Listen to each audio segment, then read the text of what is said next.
Hi guys, for today's video, magluto taog afritadang karning baboy. Ayan, mo ni siya ang gikuan kong mother. After sa lamas, gilunod niya ang gi-marinated na karning baboy for 1 hour. Ayan, after ana gibutangan niya og tubig. Ayan. Balikan nato ni unya guys ug maluto na after mamikos-mikos ang tanan. Butangan niya og oyster sauce. Palaw. Tomato sauce, pampalawt ni siya guys. Matching atsal ni siya guys, okay? So i-boil ni siya og pila ka ano ma 15 minutes. 15 minutes daw guys. So balikan nato na siya ha after 15 minutes. Yan na guys, ayan no, start na siya nag-boil. So gitilawan na sa akong Mother Earth kung lami ba ang lasa.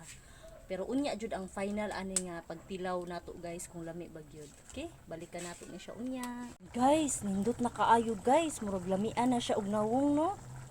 Guys, luto na ang giluto sa kong Mother Earth na afritadang karning baboy.